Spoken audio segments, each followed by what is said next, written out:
नमस्कार, ABP news पर हाजिर हूं मैं रुमाना इसार खान। खबर दिन भर देख रहे हैं आप। इस वक्त की बड़ी खबर जो हम आपको बताने जा रहे हैं, अरविंद केजरीवाल।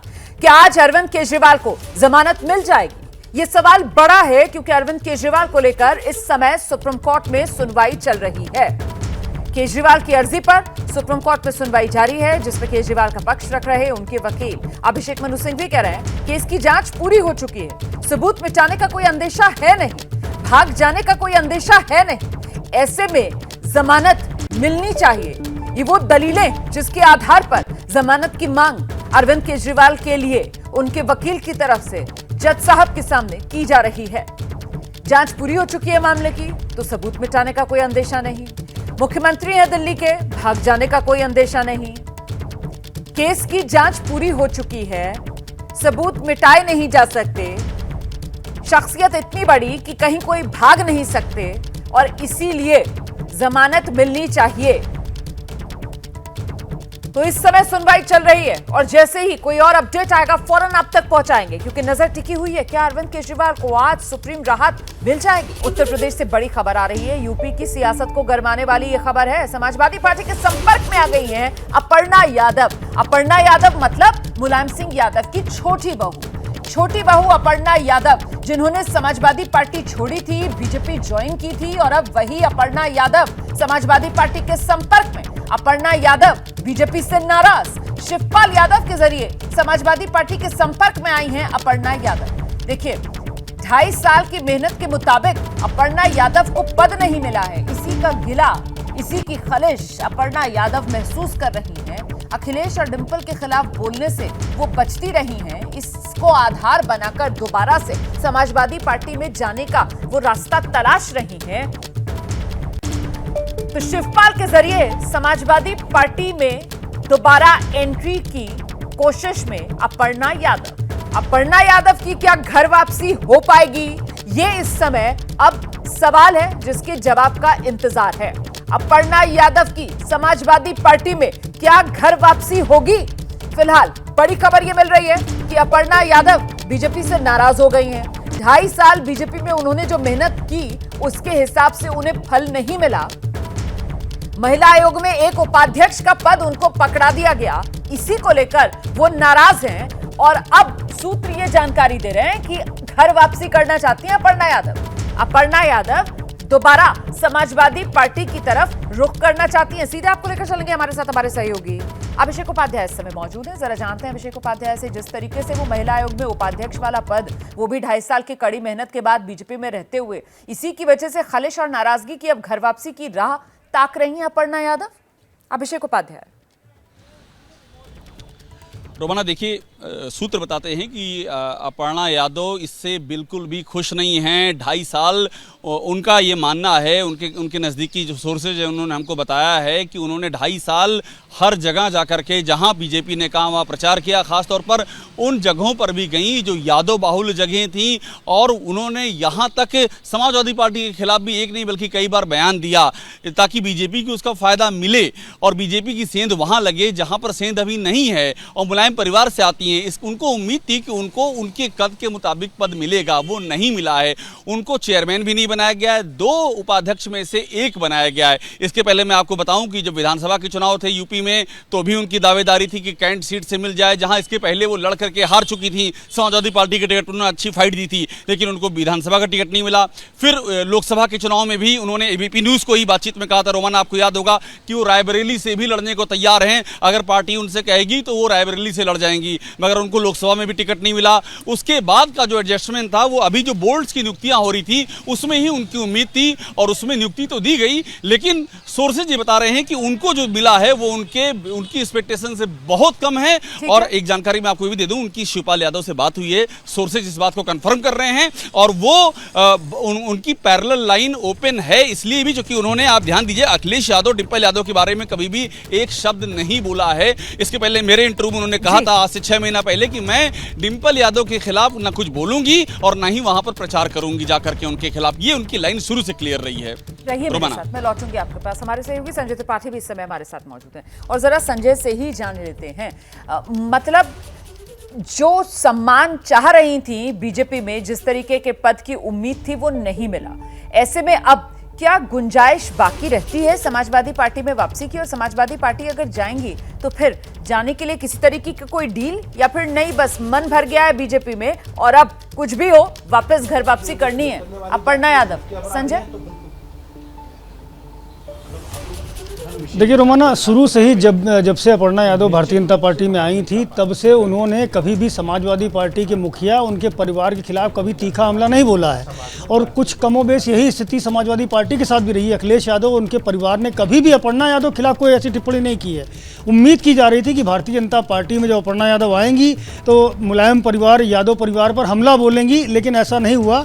आज शायद सियासी हलकों में भी यही चर्चा है कि शायद यही एक बड़ा कारण था कि भारतीय जनता पार्टी में उनको कभी भी महत्वपूर्ण जिम्मेदारी नहीं मिली। भारतीय जनता पार्टी के प्रदेश अध्यक्ष भूपेंद्र चौधरी मेरे साथ मौजूद हैं।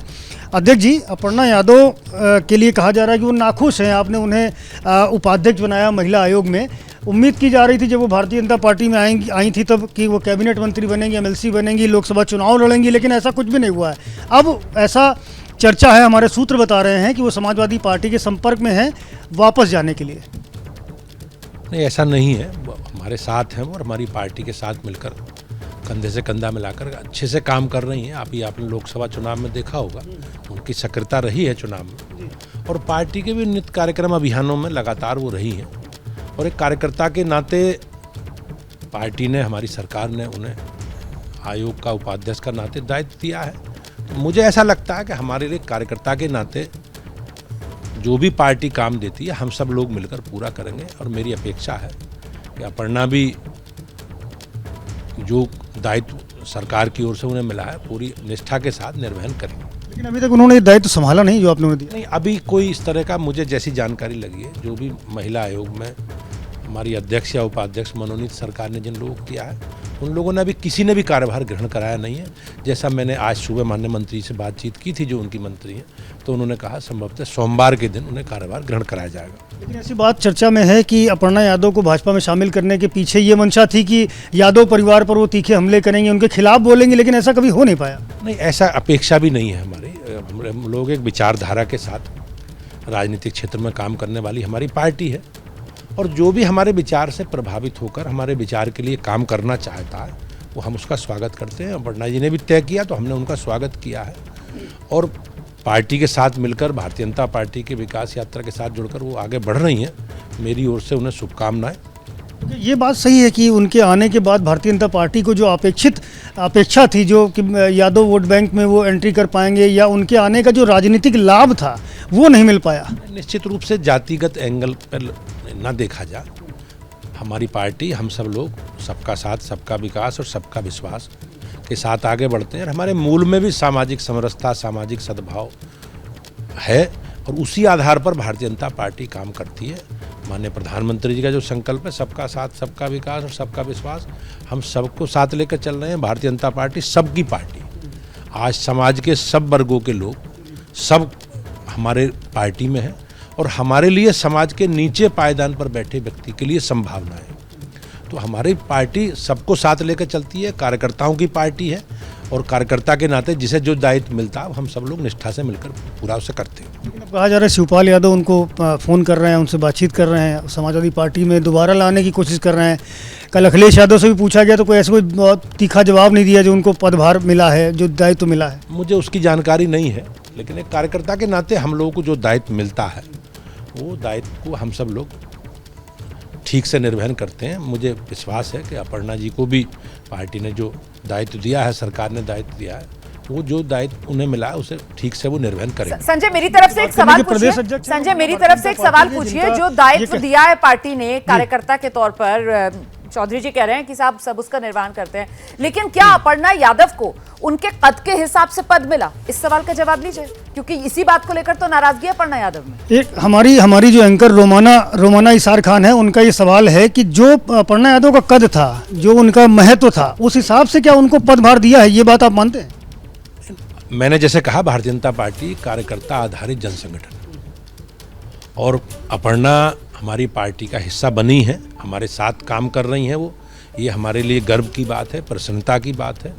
और हम सबको साथ लेके चलने के संकल्प के साथ भाजपा आगे बढ़ती है और पार्टी तय करती है, पार्टी का निर्णय किसे क्या दायित्व दिया जा, और जो दायित्व दिया जाता हम सहजता के साथ स्वीकार करके भारतीय जनता पार्टी की जो भी हमारी विकास यात्रा उसे जोड़कर आगे बढ़ाते हैं। लेकिन ये टीस शायद अपर्णा यादव के मन में है, इसीलिए वो नाराज सी नजर आ रही हैं कि उनको उनके जो उनका पद था, जो उनका कद था, जो उनका महत्व था, उस हिसाब से जिम्मेदारी पाई नहीं है।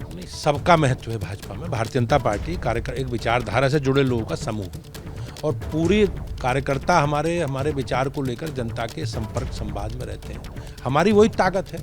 तो और किसे क्या भूमिका दी जानी है ये पार्टी का निर्णय तो संजय, सामूहिक निर्णय है पार्टी का। संजय, मुझे विश्वास है भूपेंद्र जी संपर्क करेंगे, जो जिम्मेवारी भूपेंद्र जी संपर्क करेंगे, बात करने की कोशिश करेंगे अपर्णा यादव से, क्योंकि ये जो नाराजगी की बात कही जा रही है, तो क्या आप उनसे संपर्क करेंगे, बात करने की कोशिश करेंगे? मेरे संज्ञान में इस तरह की कोई बात नहीं है और लंबे जब से वो पार्टी में आई है, पार्टी का हिस्सा बनी है, वो बहुत अच्छे से पार्टी की विचारधारा से जुड़कर जो भी कार्यक्रम अभियान पार्टी के हैं उनके साथ उनकी सहभागिता रही है। ये भी संभव हो सकता है अगर वो ये दायित्व ना संभालें तो उनकी जगह किसी दूसरे को जिम्मेदारी? मुझे अभी उसकी कोई जानकारी नहीं है।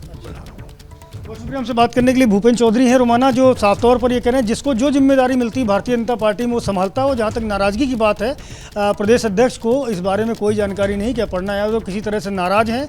उन्हें जिम्मेदारी भरा पद दिया गया है और उम्मीद करते हैं वो जल्द इस पद को संभाल करके आगे अपना काम धाम बढ़ाएंगे। तो बीजेपी के प्रदेश अध्यक्ष उत्तर प्रदेश के भूपेंद्र चौधरी से संजय त्रिपाठी लगातार बातचीत कर रहे थे और बड़ी बात यह कि भूपेंद्र चौधरी कह रहे हैं उन्हें तो जानकारी ही नहीं है इस नाराजगी की अपर्णा यादव की, जिसको लेकर सूत्र ये बता रहे हैं कि समाजवादी पार्टी के वो संपर्क में हैं। बीजेपी में सभी कार्यकर्ता महत्वपूर्ण होते हैं, ये भूपेंद्र चौधरी की तरफ से कहा जा रहा है। किसे क्या भूमिका मिलनी चाहिए पार्टी फैसला लेती है, ये कह रहे हैं भूपेंद्र चौधरी, प्रदेश अध्यक्ष बीजेपी के उत्तर प्रदेश में। अपर्णा यादव की नाराजगी से जुड़ी ये बड़ी खबर जो हम आपको बता रहे हैं, महिला आयोग में वो जो उपाध्यक्ष वाली जिम्मेदारी मिली थी ना, उसी को लेकर नाराज हो गई हैं अपर्णा यादव। अपने कद के हिसाब से उस पद को नहीं मानती हैं अपर्णा यादव। उनका मानना है कि जितनी मेहनत उन्होंने बीजेपी में रहते हुए की है उस हिसाब से बीजेपी ने उनको फल नहीं दिया है। हम सीधे आपको लेकर चलेंगे, हमारे साथ इस समय अभिषेक उपाध्याय भी आप देख रहे हैं लगातार बने हुए, और जरा अभिषेक से समझते हैं।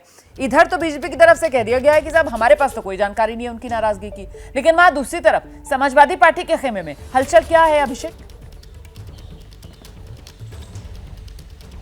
देखिए, पहले मैं एक बात आपको बता दूं रोमाना, बीजेपी में अंदर खाने में ये जानकारी है कि अपर्णा नाराज हैं। ये मैं अपने सोर्सेस के जरिए आपको बता रहा हूं कि उनको भी पता है। और मैं आपको एक बात और बता रहा हूं रोमाना कि बीजेपी का ये मानना है कि अपर्णा यादव को उनके कद और योग्यता के अनुसार ही जिम्मेदारी मिली है। तो उनको इस बात को लेकर के ज़रा भी ये उनकी चिंता का विषय नहीं है कि अपर्णा यादव को जो चीज़ मिलनी चाहिए थी वो नहीं मिली। ये मैं क्लियर कर दूं। दूसरी बात जो आपने समाजवादी पार्टी वाली पूछी है, देखिए जो अभी संजय कह रहे थे वो एक सच्चाई है। अखिलेश यादव से एक नहीं कितनी बार पूछा गया अपर्णा को लेकर के, उन्होंने कभी भी कोई तीखी बात नहीं कही है। मैंने खुद कई बार पूछा है और भी पत्रकारों ने पूछा है। और अपर्णा यादव से अभी इस लोकसभा चुनाव में मैंने इंटरव्यू लिया था और उसमें उन्होंने कहा था, उस समय तक मैनपुरी से बीजेपी के उम्मीदवार का ऐलान नहीं हुआ था कि कौन लड़ेगा डिंपल यादव के खिलाफ। तो अपर्णा ने कहा था कि मेरी जेठानी है, मैं किसी भी सूरत में उनके खिलाफ नहीं लड़ूंगी, और बहुत ही अच्छे शब्दों का प्रयोग किया था। तो समाजवादी पार्टी में अपर्णा को लेकर सॉफ्ट कॉर्नर है।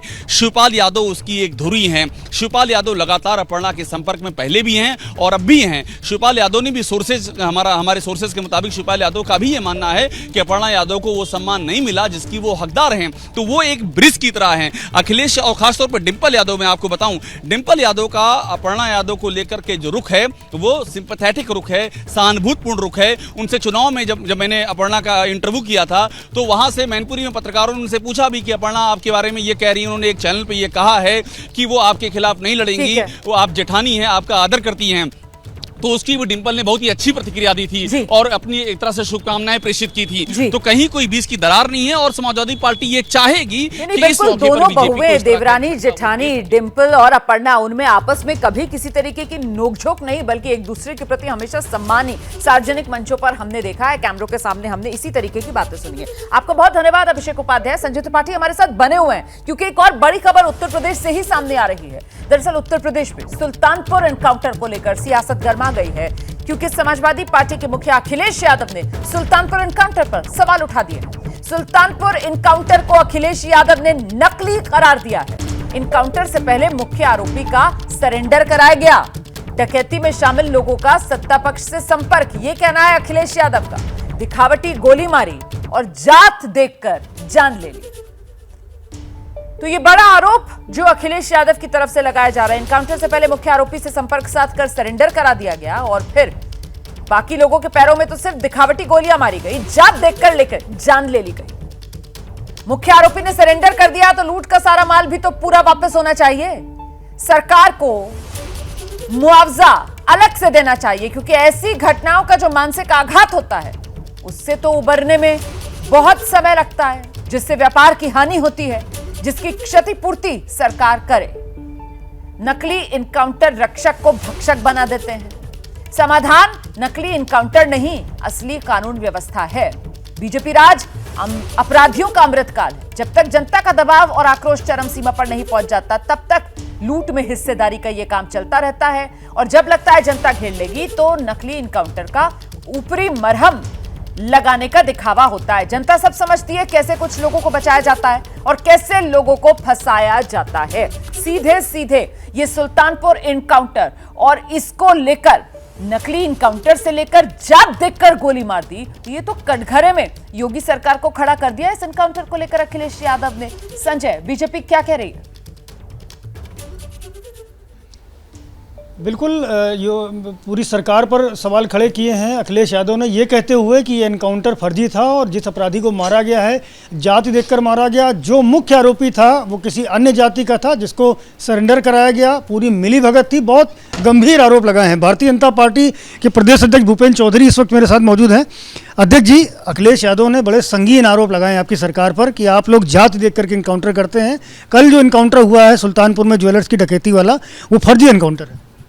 हमारी सरकार की प्राथमिकता में अपराध और अपराधी में कोई इस तरह की जातीय भेदभाव देखकर हमारी सरकार काम नहीं करती। योगी जी की सरकार ने बगैर किसी भेदभाव के जो भी अपराधी हैं, दोषी हैं, जिन्होंने अनैतिक काम में जो लोग शामिल हैं, उनके खिलाफ सरकार विधि सम्मत कार्रवाई कर रही है।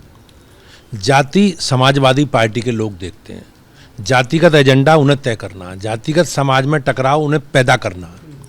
हमारी सरकार ने जो लोग अपराधी हैं वो किसी जाति मत संप्रदाय के हों, उनके खिलाफ विधि सम्मत कठोर कार्रवाई की जाएगी। ये आरोप फिर कैसे वो लगा रहे हैं कि जाति विशेष का जो अपराधी, जो मुख्य आरोपी था इस पूरी लूट कांड का, उसको तो सरेंडर करा लिया। अगर उससे ढंग से पूछताछ की जाती तो वो जो भी लूटी गई ज्वेलरी या सामान है वो बरामद करवा देता। और ये जो मंगेश यादव है उसको जानबूझ करके गोली मारी गई और इनकाउंटर किया गया, हत्या की गई, उसका ऐसा कहना उनका। अखिलेश जी का समाजवादी पार्टी का जो दृष्टिकोण है वो जग जाहिर है। अपराधियों के प्रति उनके सरकार के कालखंड में उनका दृष्टिकोण क्या रहा है, सब लोग जानते हैं। चाहे अयोध्या की घटना हो, चाहे कन्नौज की घटना हो, कौन लोग सम्मिलित थे उसमें सब लोग जानते हैं। लेकिन हमारी मंशा ऐसी नहीं है। हमारी सरकार की मंशा में हम लोग बेहतर कानून के राज के साथ जनता ने हमें चुना है और हमारी सरकार बगैर किसी भेदभाव के उसी आधार पर आगे बढ़ रही है। क्या लगता है अखिलेश यादव बाई इलेक्शन के पहले जाति का कार्ड खेल रहे हैं? निश्चित रूप से ये लोग जातिवादी लोग हैं। समाज में टकराव, तनाव पैदा करना, जातीय द्वंद्व खड़ा करना, ये इस प्रकार के एजेंडे में समाजवादी पार्टी के शामिल हमेशा रहा है। इस पर ये लोग काम करते रहे। तो रोमाना भूपेंद्र चौधरी हैं जिनका कहना है कि समाजवादी पार्टी के एजेंडा में इसी तरह का काम रहा है। जब उनकी सरकार थी तो जाति देखकर काम होता था और आज भी वो उससे उभरे नहीं हैं। वही बात, वही आरोप आज भी लगा रहे हैं। कैमरामैन प्रेम सिंह के साथ जी। बिल्कुल, आप रहिए मेरे साथ, मैं लौटूंगी आपके पास। देखिए, इस बीच अखिलेश यादव ने ये जो आरोप लगाए हैं इस पर आप भूपेंद्र चौधरी को तो सुन ही रहे हैं। बीजेपी पूरी तरीके से आक्रामक हो गई है। हर एनकाउंटर के बाद अखिलेश जी बेचैन हो उठते हैं, ये कहना है बीजेपी का। चोट अपराधी को लगती है और दर्द अखिलेश जी को होता है। इस तरीके के बयानों के जरिए बीजेपी घेराबंदी अखिलेश यादव की कर रही है। और अखिलेश के आरोपों को लेकर मंत्री यूपी सरकार में ओम प्रकाश राजभर, उनका भी बयान आया। कह रहे हैं कोई गोली चलाएगा तो पुलिस माला तो नहीं पहनाएगी, सजा जो सह जाती है, अगर वो मारा जाता है तो फिर सरेंडर करा देना चाहिए था ना। ये देखिए किस तरीके से घेराबंदी अखिलेश यादव की राजभर कर रहे हैं। अखिलेश अपनी सरकार में भी अपराधियों के पक्ष में रहते थे। अपराधियों के पक्ष वाली अखिलेश की आदत गई नहीं है अब तक।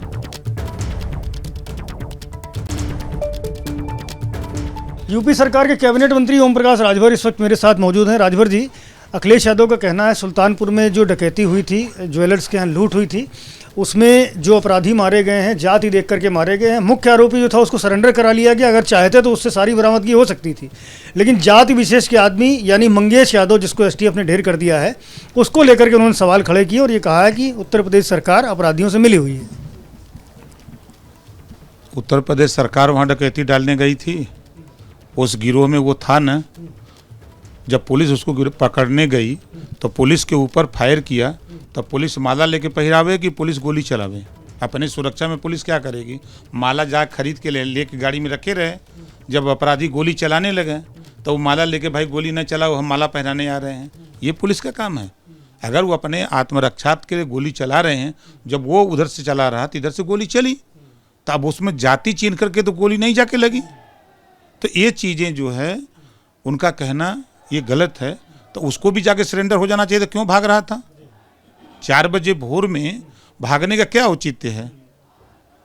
लेकिन अखिलेश यादव तो पूरे एनकाउंटर को ही फर्जी बता रहे हैं कि पूरा का पूरा जो है तय करके हुआ है, मतलब जिस तरह से एनकाउंटर होता है रियल एनकाउंटर नहीं मान रहे हैं। उनकी सरकार में फर्जी हुआ होगा तो उसी को बता रहे होंगे। इस सरकार में ये बात प्रमाणित है न। वो कह रहे हैं ना कि मुख्य सरगना सरेंडर कर गया, वो चालाक था जाके सरेंडर कर गया। तो आप इसको भी सरेंडर करा देना चाहिए ना। जब आपको जानकारी थी कि हमारा बिरादर है, उसको मार दिया जाएगा, तो उसको सरेंडर करा देना चाहिए था। कोई जानकारी हुई होगी? आप उनके हिसाब से जो कह रहे हैं कि जाति चीन करके हो रहा है, तो गोली जाति चीन के चलती है। जब पुलिस के ऊपर फायरिंग होती है तो पुलिस जवाबी कार्रवाई में वो भी फायरिंग करती है। गोली जाति चीन के नहीं लगती है, जो भी सामने होगा फायर करेगा उसको गोली लगेगी। नमस्कार, एबीपी न्यूज देख रहे हैं आप। मेरा नाम है स्नेहलता शुक्ला। नमस्कार, मैं हूं आपके साथ दीपा बाफिला। आगे आपको देश दुनिया की तमाम बड़ी खबरें दिखाएंगे और सबसे पहले इस वक्त की बड़ी खबर आपको हम बता दें, केजरीवाल पर सुप्रीम कोर्ट में सुनवाई जारी है। केजरीवाल के वकील सिंघवी की दलीलें वहां पर पूरी हो चुकी हैं। इस वक्त की बड़ी खबर ये, अब सीबीआई के वकील एसवी राजू अपना पक्ष वहां पर रख रहे हैं। सिंघवी ने पूछा, सीबीआई के पास गिरफ्तारी का क्या आधार है?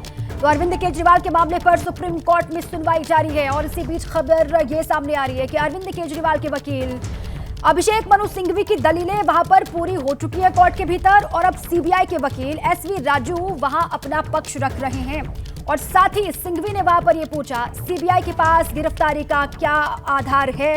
ये कहा गया है अभिषेक मनु सिंघवी की ओर से।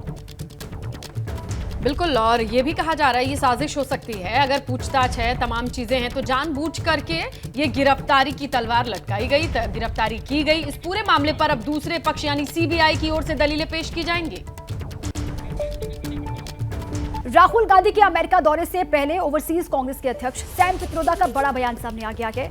राजीव गांधी के करीबी रहे पित्रोदा का कहना है कि राहुल गांधी राजीव गांधी की तुलना में ज्यादा बड़े बुद्धिजीवी हैं।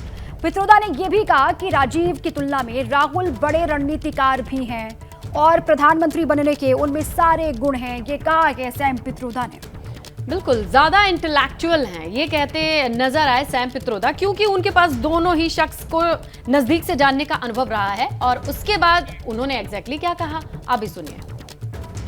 The difference between Rahul and Rajiv maybe is that Rahul is much more intellectual, thinker. Rajiv was little more doer.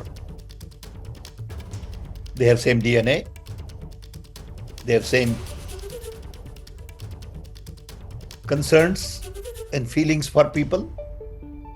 They genuinely believe in building better India for everybody. They're genuinely simple people. They don't have big personal needs, believe me, no matter what anybody else says. I know it. Okay. Rahul is a strategist, more so than Rajiv was. तो देखिए, राहुल गांधी के America दौरे से पहले overseas Congress के अध्यक्ष Sam Pitroda ने बड़ा बयान दे दिया है। काफी पर्सनालिटी को रिफ्लेक्ट करने वाले ट्रेड्स, जिन्हें कहते हैं गुण, उनको बताया है। पित्रोदा ने कह दिया कि राहुल गांधी में पीएम बनने की पूरी क्षमता है। राहुल लोकतंत्र के पहरेदार हैं, वो थिंकर हैं और उनके भीतर स्ट्रैटेजी यानी कि रणनीति बनाने की पूरी क्षमता है। I think that is for people of India to decide. From my personal experiences, and I may be biased, I think he's very capable. He's a decent human being. He is well educated. He has the right DNA. And I see him as the custodian of the idea of democracy that Congress party has always promoted. अब इस बयान पर reaction शुरू हो गए। Sam Pitroda के राहुल वाले बयान पर बीजेपी बोली है। पित्रोदा राहुल को बताएं कैसा बोलना चाहिए, ये बीजेपी ने कहा है। राहुल विदेश में भारत को बदनाम करते हैं, विदेश में कैसे बात करनी चाहिए ये भी तो बताएं सैम पित्रोदा राहुल गांधी को, ये बीजेपी ने कहा है। सुनिए क्या कुछ कहा। वो एक प्रमुख दरबारी व्यक्ति हैं उस दरबार के, उनको देखने दीजिए। लेकिन अगर वो सही में प्रधानमंत्री का ख्वाब उनमें देखते हैं तो थोड़ा सा राहुल गांधी जी को नसीहत भी दें, कैसे बोलना, क्या बोलना, राष्ट्रीय सुरक्षा के विषयों पर कैसे बोलना, थोड़ा होमवर्क करना सिखाएं। और चूंकि वो उनको विदेश बुलाते हैं तो विदेश में भारत को कमज़ोर करके नहीं दिखाया जाता है। जो बार बार राहुल गांधी भारत की आलोचना करते हैं, विदेश में जाकर के भारत की खिल्ली नहीं उड़ाना चाहिए, ये भी एक लिहाज होना चाहिए। थोड़ा सिखाएंगे तो अच्छा रहेगा। तो सैम पित्रोदा के एक बयान के बाद से अब रिएक्शन का दौर शुरू हो गया और अमेरिका भी जाना है राहुल गांधी को इसी बीच। आइए गुजरात के मेहसाणा की तस्वीरें देखते हैं। भारी बारिश की वजह से हालात कितने बिगड़ गए हैं आप अंदाजा लगा पाएंगे कि कई इलाकों में जलभराव की स्थिति कितनी भयावह है। आप जरा देखिए, बिल्डिंग्स हैं और अच्छी खासी हाई राइज बिल्डिंग दिखाई दे रही हैं, उनका एक फ्लोर अच्छे तरीके से डूबा है, लोग घुटने भर पानी में चल रहे हैं। और मेहसाणा कावेरी स्कूल में पानी भर गया है और फंसे छात्र और शिक्षकों का रेस्क्यू भी चल रहा है। यानी इतनी बारिश हुई कि स्कूल के भीतर पानी, और इस कदर पानी कि बच्चे और टीचर दोनों ही फंस गए और इन्हें निकालने की जद्दोजहद करनी पड़ी। काफी अच्छी खासी संख्या में स्टूडेंट टीचर को कुछ इस तरीके से, क्योंकि गेट वाला जो रास्ता था वहाँ पानी पानी हो गया, उन बच्चों को सुरक्षित घर भेजने की चुनौती आ गई। मेहसाणा की तस्वीर है। और हमारे सहयोगी रौनक पटेल फोन लाइन पर जुड़ चुके हैं जानकारियों के साथ। रौनक, ये मेहसाणा के एक हिस्से की तस्वीर तो हम दिखा रहे हैं जहां पर स्कूल में बच्चे और टीचर्स फंसे हुए हैं। ताज़ा जानकारी क्या है गुजरात के अलग अलग हिस्सों में बरसात को लेकर, भारी बारिश को लेकर? देखिए, सबसे ज्यादा परेशानी जो है मेहसाणा में, आप जो दृश्य दिखा रहे हैं तस्वीरें, उसके साथ लाइव तस्वीरें भी आती होगी, आप देख पाती होंगी कि सड़क जो है उसके वहां पर घुटनों से भी अधिक पानी है और जो बड़े लोग हैं, एडल्ट है, उनको भी निकलना मुश्किल है। तो आप समझ सकते हैं स्कूली बच्चे किस प्रकार से निकल पाते होंगे। सिर्फ 2.25 इंच बारिश हुई, सिर्फ 2.25 इंच, और मेहसाणा में चारों ओर जलबंबाकार देखने को मिल रहा है। ये जो स्कूल है कावेरी स्कूल, मोटेराचा रास्ता के आसपास इलाके की स्कूल है और वहां पर करीब 400 बच्चे पढ़ते थे और 400 बच्चे स्कूल पर भी गए थे। करीब 11 बजे के आसपास बारिश हुई, 1 घंटे तक बारिश रही, 1 घंटे तक बारिश हुई, सिर्फ 2.25 इंच बारिश हुई। और जल्दी से बताइए, मौसम विभाग से कुछ जानकारी है कितनी बारिश होने वाली है आने वाले वक्त के लिए? जी देखिए, उत्तर गुजरात जो है मेहसाणा, बनासकांठा, पाटन, ये 3 डिस्ट्रिक्ट ऐसे हैं जहाँ तेज बारिश होने की मौसम विभाग ने पहले से आशंका व्यक्त की। ठीक है, शुक्रिया आपका रौनक पूरी जानकारी के लिए।